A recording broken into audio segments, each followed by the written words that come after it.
The Waterfall by Jonathan London, illustrated by Jill Kastner.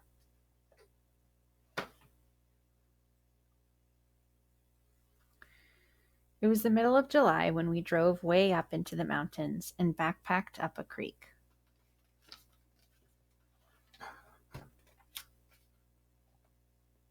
The banks were lined with poison oak, so we waded through the cold water, hip deep for my parents, chest deep for us, our backpacks balanced on our heads. We set up camp on a sandy flat beside a pool in a ring of boulders. What a swimming hole! My brother and I swam, diving and tumbling in the diamond clear water.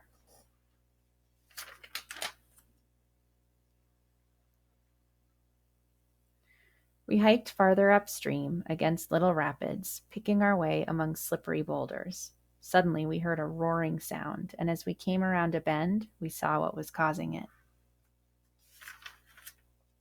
A huge waterfall. It rose high above us, higher than the tallest pines. Only a few wet ferns clung to the steep rock slope. A rainbow glowed in the roaring mist. "Wow," I said, "let's climb it." "No way," said Dad, "end of the road." We turned back, and that night we had a cookout and watched the sparks climb to the stars. I couldn't stop thinking about the waterfall and how much I'd like to climb it. Later, snuggled in my bag, I heard a growl and a rustle in the brush, then finally fell asleep, a little scared. In the morning we found tracks. "A mountain lion," said Dad. "Must have come down for water." It made my heart feel big and wild, like when I saw the waterfall. "Let's go climb the falls," I said. "Can't be done," said Dad, "but let's go anyhow." The sun was hot as a bonfire. We cut leaves of Indian rhubarb as wide as elephants' ears and tied them on our heads with vine to keep us cool. Then we waded against the little rapids deep into the canyon. I was the first one to the waterfall. "Let's go up," I said. My brother grinned. "If you go, I will," he said.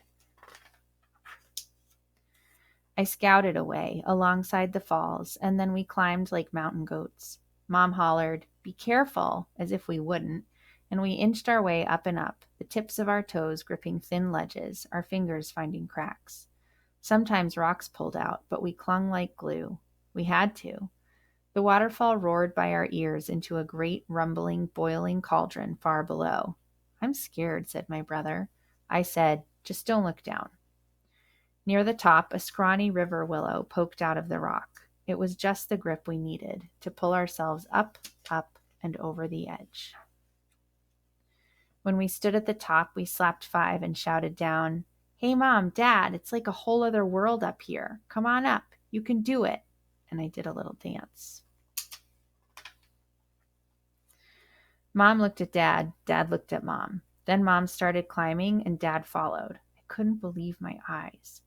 I lay on my belly and shouted directions. "No, not that ledge. Try the one up to your right." I never felt more anxious, seeing my parents clinging to that sheer rock, or more proud either. Then I heard a shout, and my heart jumped into my mouth. But it was a shout of triumph. My folks pulled themselves up, and over the top. "We did it," Mom beamed, breathing hard. "You did it," I echoed. "Dad, I thought you said it couldn't be done."